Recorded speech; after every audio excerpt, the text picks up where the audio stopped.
చెప్తా ఉన్నారండి.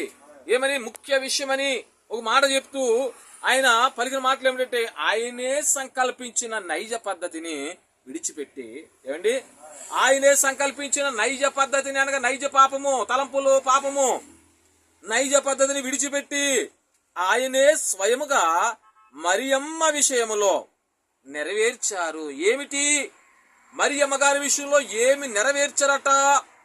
ఏమి నెరవేర్చారంటే దైవజనులు ఉదాహరణకు ఒక మాట చెప్తా ఉన్నారు. ఏమని? ఒక మనిషి రోగము నుండి బాగైనాడు. ఏమండి? ఒక మనిషి రోగంతో బాధపడుతూ ఆ రోగము నుండి బాగైనాడు అనగా తండ్రి ఆ వ్యక్తి స్వస్థత కోరుకున్నాడట. ఆ వ్యక్తి బాగుపడాలని తండ్రి కోరుకున్నాడట. తెలిపిట్లారా? అలాగే కుమారుడు తన రక్తముతో శుద్ధిపరిచాను. ఎవరండి కుమారుడు అంటే? ఎవరు? యేసుక్రీస్తు ప్రభువారట. రక్తముతో తెలిపిట్లారా స్వస్థపరిచానంట.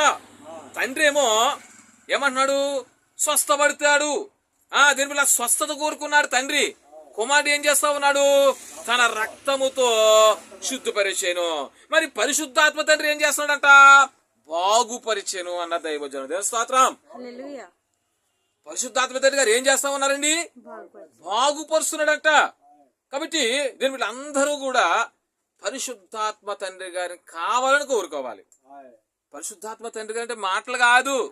పరిశుద్ధాత్మ తండ్రి గారిని దూషించామా పాప క్షమాపణ లేదు. పరిశుద్ధ గ్రంథమే తెలియజేస్తుందని నేను చెప్పడం లేదండి. పరిశుద్ధాత్మ తండ్రి గారిని దూషించారా?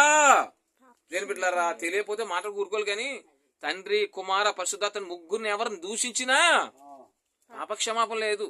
ఆయన అలా చెప్తున్నాడు. వాళ్ళ వాక్యం అంటే మాకు ఇష్టం ఉండదు, వీళ్ళ వాక్యం అంటే మాకు ఇష్టం ఉండదు. ఆ పాస్టర్లు అలా చెప్తారు, ఈ పాస్టర్లు అలా చెప్తారు. ఎవరు మాటలు చెప్తున్నారు? దేవుడి మాటలు చెప్తున్నారు లేదా బయట వాళ్ళ మాటలు చెప్తున్నారా? ఏమంటే రాజారావు గారు, దేవుడి మాటలు చెప్తున్నారా బయట వాళ్ళ మాటలు చెప్తున్నారా? కాబట్టి నువ్వు ఏ దైవజనుని కూడా విమర్శించడానికి లేదు, ఏ దైవజనుని కూడా నువ్వు దూషించడానికి లేదు. దూషించావా నీకు పాప క్షమాపణ లేదు. నువ్వు ఎంత క్రైస్తవుడైనా, ఏమండి నువ్వెంత క్రైస్తవురాలైనా, నువ్వెంత క్రైస్తవుడైనా, ఎంత ప్రార్థనపరురాలైనా, ఏ దైవజనులైనా ఎవరినైనా దేవుని దూషించావా నీకు పాప క్షమాపణ లేదు. దేవుని స్తోత్రం కలుగును గాక.